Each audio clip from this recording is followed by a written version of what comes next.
They claim that they may have to spray chemicals into the air in the future, but it won't admit that they're doing it now, to combat global warming.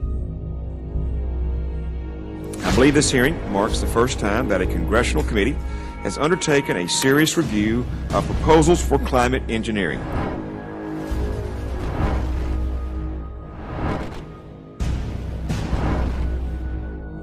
Chemtrails go from horizon to horizon, and they spread, and they crisscross, and they go next to one another, and pretty soon the whole sky is cloudy. Preliminary research suggests that we could rapidly and relatively cheaply put tiny particles high in the stratosphere, and that this would cause the Earth to cool quickly.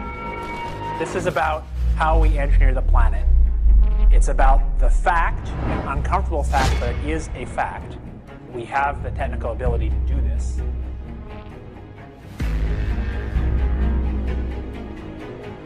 We don't know who's doing it. We don't know what it is they're putting into the sky. We think it's aluminum, borium, and strontium, but we don't know for sure. No one talks. If you have a covert operation, a cover for that operation will be provided. That's the nature of a covert operation.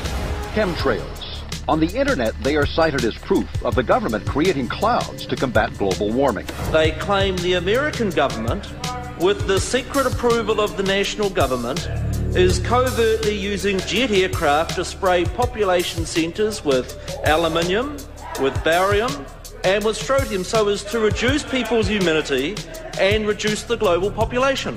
I'm always a little bit suspicious because the government doesn't seem that capable to do something on such a large scale.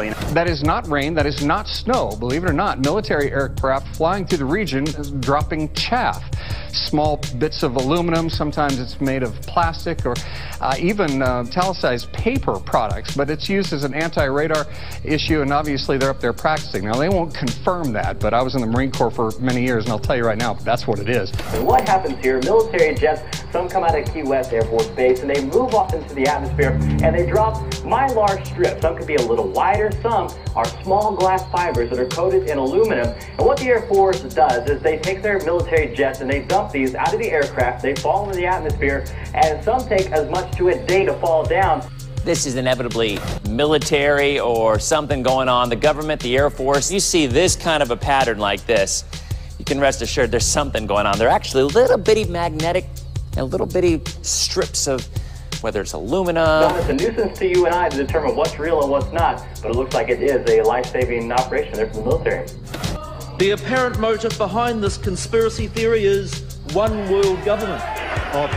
Order, I cannot hear. Mr. Speaker, I want to assure the House that both my ministry and my colleague, the Minister of Health, who have received correspondence on this issue, that this conspiracy theory does not have an iota of truth, and that the trails observed from aircraft simply come from jet engines. Question number 9. Order. And I think what an appalling example it is of the new Foreign Affairs spokesperson for the Labour Party that she's spreading conspiracy theories about the United States government. I think the House has heard sufficient. It is called geoengineering, fighting global warming by putting a chemical dust in the atmosphere and reflecting harmful radiation back into space. We take geoengineering to mean deliberate, large-scale intervention in the Earth system. There are a variety of schemes that have been discussed for geoengineering. A classic example is injecting reflecting particles into Earth orbit. Nevertheless, there might be some good reasons to think about alumina. It turns out, first of all, there's been a lot of work on the environmental consequences of alumina in the stratosphere. The big deal really is that alumina has 4 times the volumetric radiative forcing for small particles as does sulfur. And that means you have 4 times less surface area for the same radiative forcing. And this is a much bigger deal. You'd have roughly 16 times less the coagulation rate, and that's the thing that really drives removal. So you could get away, we think, with much smaller mass fluxes. So that's why we see things like in the use aircraft patent from '89, they talk about aluminum. And that's why we're seeing in the surface water samples aluminum. And here's David Keith saying that aluminum has 4 times the reflective volume surface area. So they'd like us to think that we're talking about sulfur, but here they slipped up and let it out that aluminum is 4 times better to achieving their ends, and it's Sounds like it's going to be one they don't want us to know the effects of. The little picture is from a nanofabrication study, which shows you can make very high quality, and do this in just a jet in a very simple way, make high quality alumina particles just by spraying aluminum vapor out, which oxidizes. So it's certainly in principle possible to do that, and there's a big literature that's already looked at that. And you could do that by either building new versions of these aircraft or even re-engineering existing aircraft. So there's some ideas of that. So you go to an engineering firm and you want this done. They don't say this is hard or unusual. They say, okay, yes, we could do it. We've seen this for so long now, and it's been ramped up at such a steady pace that people have simply become used to skies like this. Anybody who thinks grid patterns like this are natural should recheck their reality. This is anything but natural. We seldom see blue skies anymore. Skies like this have all too often become the norm. Unfortunately, most people don't even look up. I think at times you could start the sky on fire, nobody would notice. It's exactly what geoengineering patents call for: solar obscuration, to block the sun with toxic metal particulates. And unfortunately, with geoengineers, they don't seem to take the consequences into account. The planet is like a giant physics lab for them, and they seem to not be able to look outside that bubble. This is halos around the sun. We see often as the atmosphere is filled with particulates. It's important to understand, just because you don't see trails from horizon to horizon does not mean you're not breathing particulates. We seldom see blue skies anymore. They're a silvery white color, especially in the mornings or the afternoons. If you look to the east or to the west, and you block the sun with something, you can see the air is very silvery white. This is indicative of an atmosphere saturated with particulates. These particulates create drought. This is a very known and not disputed effect of geoengineering. As you saturate the atmosphere with particulates, you diminish rain. People need to get this through their head. This is not about seeding to increase rain. This is about creating artificial clouds, which reduces rain. When you block the sun, you block evaporation. You block light photons, which diminishes the ability for the sun to knock molecules loose and create evaporation. So what we get is protracted drought in some areas and deluge in others. Exactly what we have in the continental U.S. right now. Putting the wrench on planet Earth. This is the epitome of human insanity. To think that they could alter and control these very complex natural systems is insanity of the first order. Weather as a force multiplier, a term I mentioned a minute ago, owning the weather in 2025. This is a stated U.S. military objective, to own the weather in 2025. And I do not mean to imply that the U.S. military is the only player in this game. We have China and Russia on the other end of the fence, and at this point, it's a tug of war with the atmosphere, and the American public appears to be one of the victims in this equation. And it appears that there are other internal objectives against the American people to control food supplies, control water supplies, control water rights, and so forth. Global warming and global dimming. Global dimming is something people should be familiar with as well. As of the latest reports, 22% of the sun's direct rays no longer reach the surface of the planet. They're being blocked.